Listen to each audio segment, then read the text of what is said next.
ప్రజావాణి TV ప్రేక్షకులకు సాయం సమయ శుభాభివందనాలు.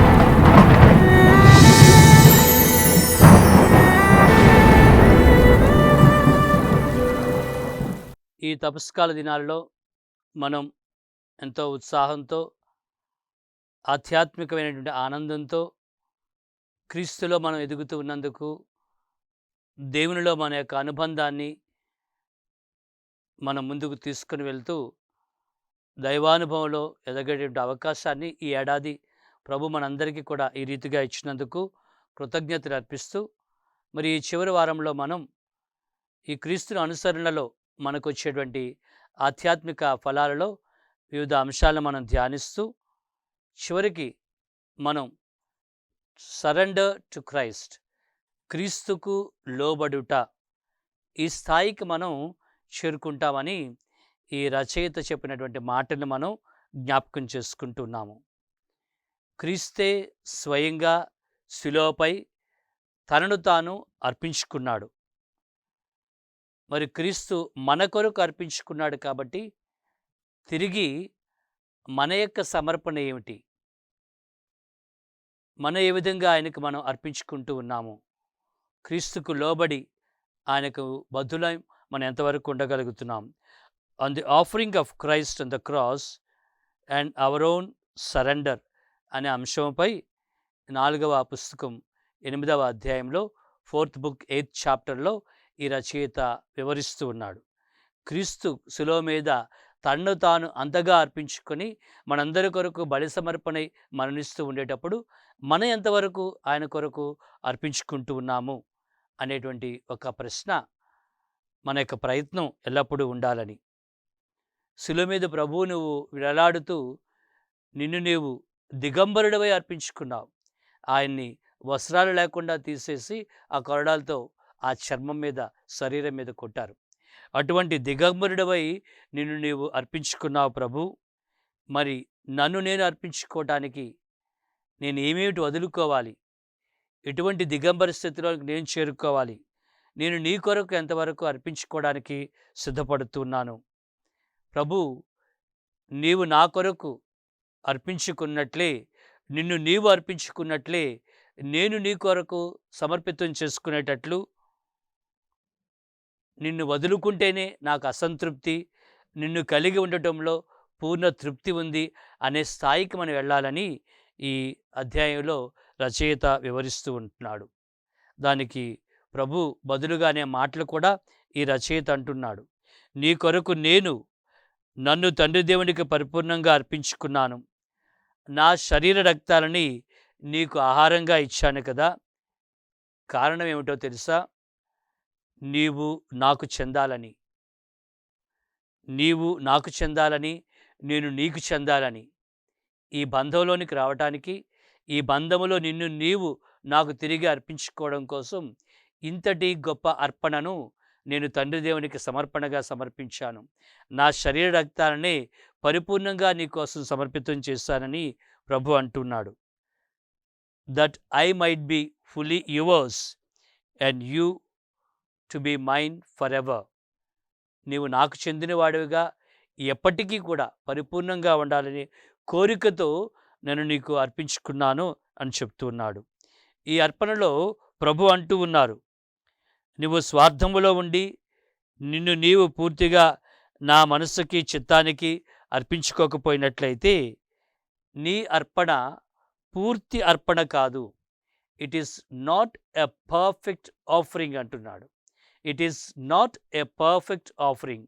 అది పూర్తి సమర్పణ కాదు, సంపూర్ణమైనటువంటి సమర్పణ కాదు. ఎప్పుడైతే మనం అర్పించుకునే అర్పణ సంపూర్ణమైనటువంటి అర్పణ కాకుండా ఉంటుందో, మరి ఇవి రెండు కూడా కలవలేవు. ఆయన అర్పించే అర్పణ, మనం అర్పించే అర్పణ కూడా అటువంటి ఉన్నతమైనటువంటి ప్రేమతో మన అనేకమైన వాటిని వదులుకుంటూ ఆయనకు అర్పించుకున్నట్లయితే ఇవి రెండు ఒకదానితో ఒకటి కలవగలవు. అలా కాకుండా నీవు పర్ఫెక్ట్ ఆఫరింగ్, పరిపూర్ణంగా అర్పించుకునే అర్పణ కాకుండా నీవు కొలమానం కొలిచి ఇంతవరకే నేను చేయగలను, ఇంతవరకే నేను ఇలా ఉండగలను అని నువ్వు ఎప్పటికప్పుడు నువ్వు కొలమానంతో తగ్గించుకుంటూ ఉన్నట్లయితే అది సంపూర్ణమైనటువంటి అర్పణ కాలేదు అని అంటూ, ఆ స్థాయికి చేరుకోగలిగినటువంటి వారు ఓ కొద్దిమంది మాత్రమే అంటాడు.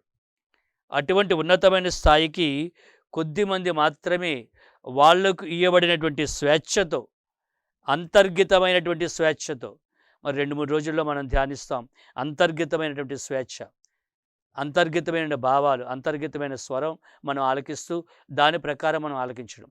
అంతరంగికమైనటువంటి స్వేచ్ఛతో, ఆ దివ్య వెలుగుతో వాళ్ళు తాము అర్పించుకోగలుగుతున్నారు. చీకటిని దాటుకొని వాళ్ళు రాగలుగుతూ ఉన్నారు.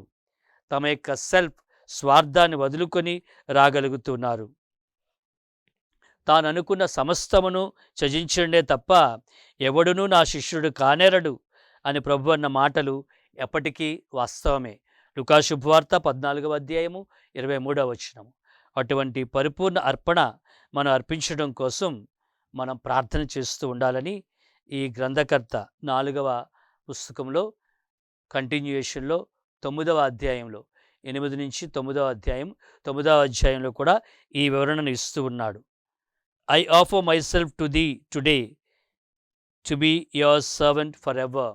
మనల్ని మనము ఇదిగో దినచర్యలు, మొదటి దినచర్యలు 29వ అధ్యాయము 17వ వచనంలో అన్నట్టుగా, నన్ను నీకు ప్రభు పూర్తిగా అర్పించుకుంటున్నాను, ఇష్టపూర్తిగా అర్పించుకుంటున్నాను అని స్థాయిలో మనం అర్పించుకోవాలని, దానికి గాను మన యొక్క బలహీనతలతో పాటుగా, మన తప్పిదాలతో పాటుగా, మన పాపాలతో పాటుగా ఫ్రమ్ డే 1 మొదటి రోజు నుంచి ఉన్నటువంటి పాపస్థితి నుంచి ఈరోజు కూడా మళ్ళీ డే 1 అనుకొని ఈరోజు వరకు ఉండే పాపస్థితితో సంపూర్ణంగా అర్పించుకునేటువంటి స్థాయిలోనికి మనం వెళ్ళాలని ఈ రచయిత కోరుకుంటూ ఉన్నాడు.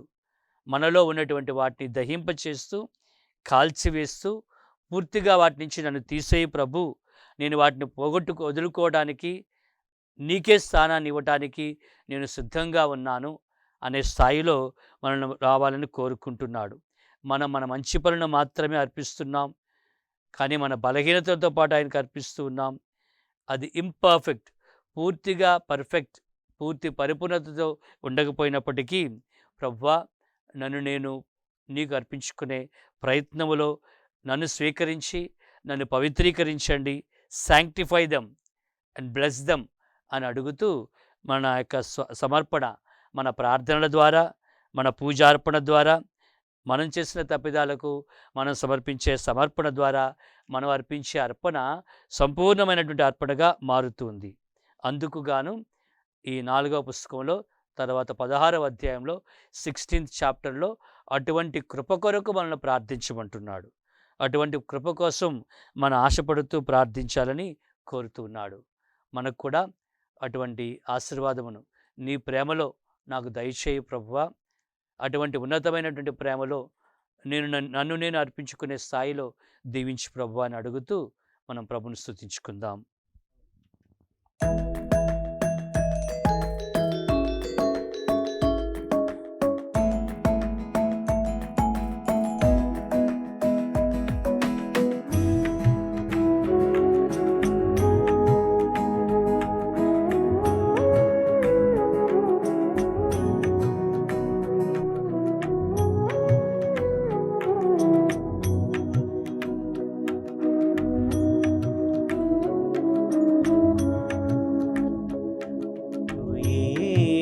లేకుండా నేనేమి చేయగలేను, ప్రభు యేసు లేకుండా నేనోడిపోయేదను. ప్రభు యేసు లేకుండా నేనేమి చేయగలేను, ప్రభు యేసు లేకుండా నేనోడిపోయేదను. ప్రభు యేసు లేకుండా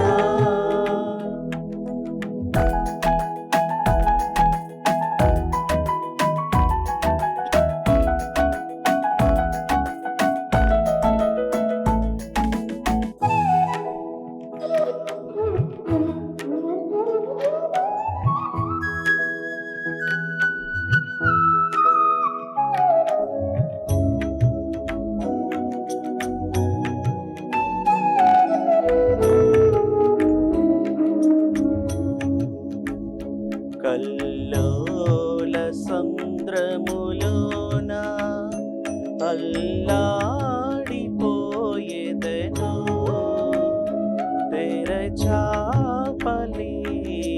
నావల అల్లాడిపోయేదను కల్లోల సంద్రములోన అల్లాడిపోయేదను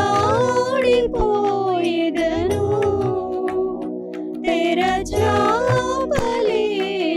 నావల అల్లాడిపోయేదను ప్రభు యేసు లేకుండా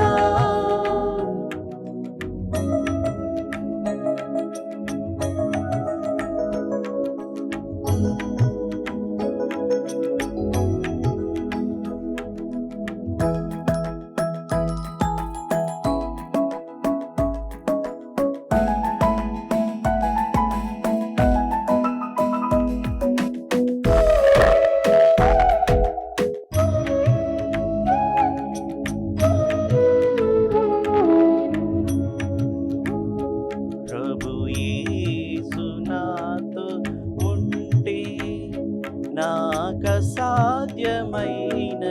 లేదు ప్రభు బాటలో పయనించగా నా కోటమి లేనే లేదు ప్రభు యేసు నాతో ఉంటే నాకసాధ్యమైనది లేదు ప్రభు బాటలో పయనించగా నా కోటమి లేనే లేదు ప్రభు యేసు నాతో ఉంటే నాకసాధ్యమైనది లేదు ప్రభు బాటలో పయనించగా నా కోటమి లేనే లేదు నా కోటమి లేనే లేదు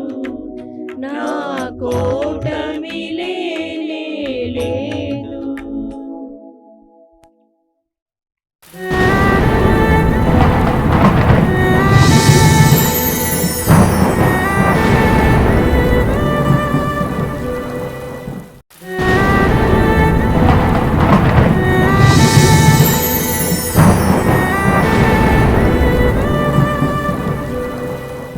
దైవ ప్రజలారా, కీర్తనకారుడు 9వ కీర్తన 18వ వచనంలో అన్నట్టుగా అక్కరలో ఉన్నవారిని ప్రభువు ఎన్నడూను మర్చిపోడు.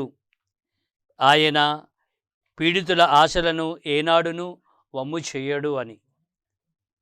ఆ ప్రభువు నాకు తోడుగా ఉంటే నేను దేనికి భయపడవలసిన అవసరం లేదు. ఆ ప్రభు నాకు ఎల్లప్పుడూ వెన్నంట ఉండి నన్ను నడిపించేవాడు అనే నమ్మకంతో ఆయనకు మనలను మనము పరిపూర్ణంగా అర్పించుకోవాలని ధ్యానిస్తూ ఉన్నాము. ఓ పర్యాయము ఒక కార్పెంటర్ తన ఇంటిలో ఆ చెక్క పనులు చేసుకునేటువంటి వ్యక్తి మరి తన భార్యకు దేవుని మీద చాలా నమ్మకం ఎక్కువ, భక్తి ఎక్కువ, వివిధ రకాలైన ప్రార్థనలో పూజల్లో అన్నింటిలో కూడా పాల్గొంటూ ఉండేది. కానీ ఈయనకి పెద్దగా తన మతం మీద, క్రైస్తవత్వం మీద ఈ కార్పెంటర్కి పెద్దగా నమ్మకం లేదు. అనేక పర్యాయాలు భార్య చెప్తూ ఉండేది ప్రార్థనకు రమ్మని, ప్రార్థనలో కూర్చోమని, చర్చికి రమ్మని. కానీ ఈయన పెద్దగా లక్ష్య పెట్టేవాడు కాదు. దగ్గరలో ఉన్నటువంటి అడవి ప్రాంతానికి వెళ్ళి ఆయన ఎప్పటికప్పుడు చెట్లు కొమ్మలు నరికి కలప తీసుకొని వస్తూ వాటితో ఈ చెక్క వస్తువులని, కార్పెంటరీ వస్తువులని ఆయన తయారు చేస్తూ ఉండేవాడు. ఆ విధంగా ఒకరోజు ఆయన దగ్గరలో ఉన్న అడవిలోనికి కలప కోసం వెళ్ళినప్పుడు ఆయన వెతుకుతూ ఉన్నాడు. ఏది మంచి కర్ర, ఏది సులభంగా కట్ చేసి తీసుకొని వెళ్ళడానికి సులభంగా ఉంటుందని. ఆ సమయంలో ఆయనకి ఒక బాగా ఎండిపోయినటువంటి ఎత్తైనటువంటి చెట్టు కనిపించింది. చాలా ఎత్తుగా బాగా పెరిగింది, కానీ మరి ఏ కారణం చేతో మరి ఆకులన్నీ వాడిపోయి పూర్తిగా అది నిర్జీవంగా ఉంది, ఎండిపోయింది. ఇంకా ఇదైతే ఈ చెట్టు చనిపోయింది కాబట్టి ఇంక ఇది ఎందుకు పనికిరాదు, నిర్జీవంగా ఉంది, దీన్ని కొట్టి తీసుకొని వెళ్ళటం కూడా నాకు సులభంగా ఉంటుంది. చాలా రోజు అయినట్టుంది చనిపోయి. కాబట్టి సులభంగా నేను ఈ ఎండిన మాన్ని తీసుకొని వెళ్ళొచ్చని మరి ఆ చెట్టుని నరకడానికి దగ్గరికి వెళ్తాడు. మరి గొడ్డలితో ఆ చెట్టు నరకడానికి ప్రయత్నం చేస్తున్నటువంటి సమయంలో మరి అతనికి అనుకోకుండా ఒక స్వరం వినిపించింది. మరి ఈ చెట్టు నిర్జీవంగా ఉంది, ఎండిపోయింది, ఎందుకు పనికిరాదు, దీన్ని నేను కట్ చేసి తీసుకుని వెళ్తాను అని అనుకుంటున్నావు కదా, మరి నీవు కూడా నిర్జీవంగా ఉన్నావు కదా, నీ జీవితం కూడా వృధా కదా, దేవుని యొక్క సన్నిధానంలో నీకు ప్రార్థన లేకుండా, భక్తి లేకుండా నీవు ఆత్మీయంగా నిర్జీవంగా ఉన్నావు, నీ జీవితం వృధా కదా అనేటువంటి మాటలు ఆయన చెవిలో 4-5 సార్లు మ్రోగాయి, వినిపించాయి. నీవు నిర్జీవంగా ఉన్నావు, ఎండిన మ్రాని వలె ఉన్నావు, మరి నీ ఆత్మీయ జీవితం కూడా దేవుని యొక్క సన్నిధానంలో వృధా కదా అని. అప్పుడు ఈయన ఆలోచించడం ప్రారంభించాడు. ఈ మాటలు పదే పదే ఆయన ప్రభావితం చేశాయి. ఆయనలో మారుమనసు కలిగింది. తన జీవితాన్ని జీవవంతం చేసుకోవాలి, ప్రభుని దృష్టిలో జీవంగా ఉండాలి, ఆత్మీయంగా జీవంగా ఉండాలని మరి ప్రార్థన చేసుకొని మారుమనసు పొందుతూ ప్రార్థనలో గడుపుతూ ఒక భక్తుడిగా మళ్ళీ జీవించడం ప్రారంభించాడు. మరి ప్రియ సహోదరి సోదరులారా, ఈ తపస్కాల చివరి రోజుల్లోనికి వస్తున్న మనం ఇప్పటికైనా మనం జీవవంతంగా ఉండటానికి, ఉజ్జీవంగా ఉండటానికి మనం చేసినటువంటి ఈ యొక్క ప్రయత్నాలు, ఈ తపస్కాలలో చేసినటువంటి ఆధ్యాత్మిక ప్రక్రియలు, ఇవన్నీ కూడా మనల్ని ఎంతవరకు ఉజ్జీవంగా జీవవంతంగా చేస్తాయి అనేటువంటి ఆలోచన ఎంతైనా మంచిది. లూకా శుభవార్త 19వ అధ్యాయం 1వ వచనంలో చూస్తున్నాం. యెరికో వీధిలో ప్రభు వెళ్తూ ఉండేటప్పుడు ఇదిగో మరి జక్కేయుసు, ఆ చెట్టు ఎక్కినటువంటి అతను మరి గ్రహించాడు తన జీవితం నిర్జీవంగా ఉంది. క్రీస్తుని వెతికినప్పుడు, క్రీస్తుని కనుగొన్న తర్వాత, క్రీస్తుని తన ఇంట్లోనికి తీసుకుని వెళ్ళడానికి సిద్ధపడిన సమయంలో తన జీవితాన్ని మార్చుకొని జీవవంతం చేసుకున్నాడు. ఎప్పుడైతే క్రీస్తుకు లోబడుతూ ఉన్నామో, క్రీస్తుకు సరెండర్ అవుతూ ఉన్నామో, క్రీస్తుతో కలిసి జీవించడానికి, నా కోసం దిగంబరుడైనటువంటి ఆ యొక్క క్రీస్తు కోసం నేనేది వదులుకోవడానికి సిద్ధపడుతున్నానో, ఏ విషయాల్లో దిగంబరుని అవ్వడానికి ప్రయత్నం చేస్తున్నానో అనే ఆలోచన కలిగి ఆయన కలిసేటువంటి ప్రయత్నం చేసినప్పుడు మన యొక్క ఆధ్యాత్మిక జీవితం కూడా జీవవంతం అవుతుందని ప్రియ సోదరులారా మనం గుర్తించాలి. కీర్తనాకారుడు 37వ కీర్తన 5-6 వచనాల్లో ఈ విధంగా అంటున్నాడు. ప్రభువు మీదనే భారము వేయుము, నీవతనిని నమ్మినచో అతడు నీ కార్యములను నెరవేర్చునని.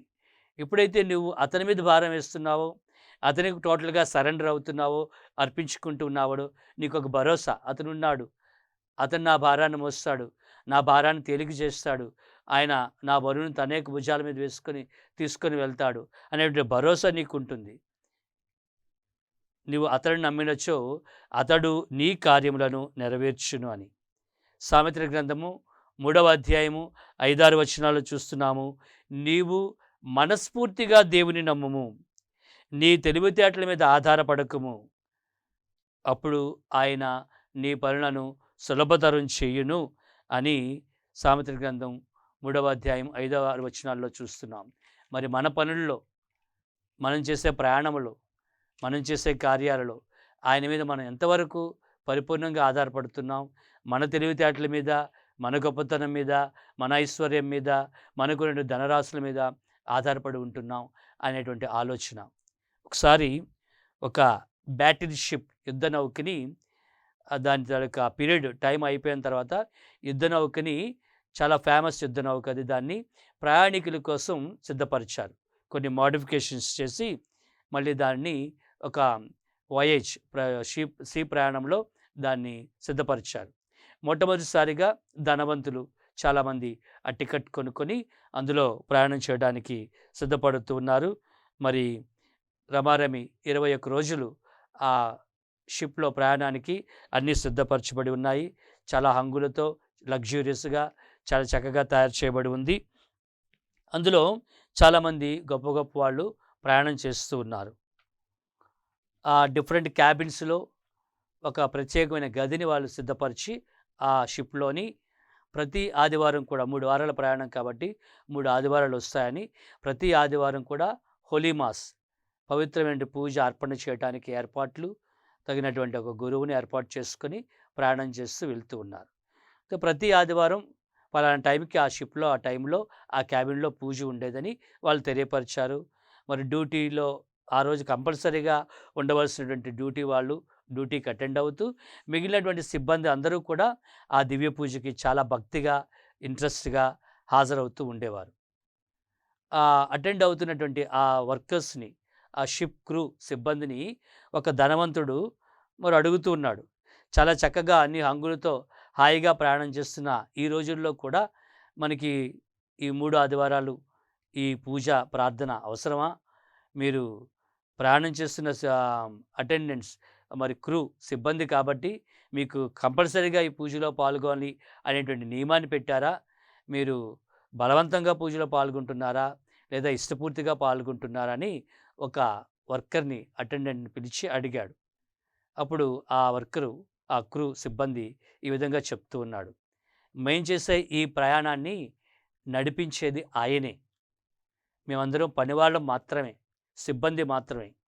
కానీ మా ప్రయాణాన్ని, మన ప్రయాణాన్ని, ఈ నావికుడిని మరి అందరినీ కూడా నడిపించేవాడు భగవంతుడు కాబట్టి మన ప్రయాణం సాఫీగా జరగాలని డ్యూటీలో ఉన్న వాళ్ళని తప్పించి మిగిలిన వాళ్ళందరం కూడా మేము ఈ పూజకి ఇష్టపూర్తిగా మమ్మల్ని మేము అర్పించుకుంటూ, ఈ ప్రయాణాన్ని అర్పించుకుంటూ పూజలో పాల్గొంటున్నామని సమాధానం చెప్పినప్పుడు ఆ ధనవంతుడికి జ్ఞానోదయం కలిగింది. మనం చేసే ప్రార్థన, మనం పాల్గొనే కృతజ్ఞతాంజలి, మనల్ని మనం ప్రభునికి పరిపూర్ణంగా అర్పించుకునే దశలో ఉండేటప్పుడు అది నిండైనటువంటి కృతజ్ఞత, ప్రార్థన, ఆరాధన అవుతుంది. అటువంటి భక్తిని కూడా మనలో ప్రేరేపించమని ప్రభువుని అడుగుతూ, మత్తయి సువార్త 16వ అధ్యాయము 24-25 వచనాల్లో ప్రభు అంటున్నాడు, నన్ను అనుసరించ కోరేవాడు తన యొక్క అనుదిన జీవన సెలవును ఎత్తుకొని నాకు పరిపూర్ణంగా తను తాను అర్పించుకోవాలని. రోమీయులకు రాయబడిన పత్రిక 12వ అధ్యాయము 1-2 వచనాల్లో భక్తపరుడు అంటున్నాడు, పరిశుద్ధమును దేవునికి ప్రీతికరమును అయిన సజీవ యాగములుగా మిమ్ములను మీ శరీరాలని అర్పించుకొనండి, పూర్ణంగా అర్పించుకోమంటున్నాడు. A perfect sacrifice. ఆయన పరిపూర్ణ త్యాగబలిని అర్పించినప్పుడు మనం అర్పించింది కూడా రకరకాల కొలమానాలతో, ఆటంకాలతో ఉన్నటువంటిది కాకుండా పరిపూర్ణమైనటువంటి సజీవ యాగంగా మిమ్ములని, మీ భౌతికమును, మీ ఆత్మని అర్పించుకోండి అని భక్తపరుడు మనల్ని ఆహ్వానిస్తూ ఉన్నాడు. ఈ పవిత్ర దినాలలో, ఈ తపస్సుకాల చివరి రోజులలో మన ఆత్మపరిశీలన చేసుకుంటూ అటువంటి పవిత్రమైనటువంటి అర్పణను మనం సమర్పించే దశలో మన ఆధ్యాత్మిక జీవితాన్ని నడిపించమని ప్రభుని ప్రార్థన చేసుకుంటూ, మరి అందుకు గాను మన టాస్క్గా మనం అనుకునేటువంటి ప్రయత్నంలో ఈ వారం రోజులు అందుకు ఆటంకంగా కొన్ని కొలమానాలతో అతి తక్కువగా ఇంతవరకే నేను అర్పించుకునే స్థాయి నుంచి కాకుండా పరిపూర్ణంగా అర్పించుకునే స్థాయికి నేను వెళ్ళడానికి ఇంకా ఏమేమి చేయాలి అనేటువంటి ఆలోచన చేస్తూ ఆ విధంగా ముందుకు వెళ్ళే ప్రయత్నం చేద్దాం. ప్రభు మనందరినీ ఆశీర్వదించాలని కోరుకుంటూ రేపటి రోజున మళ్ళీ కలుసుకుందాం. God bless you.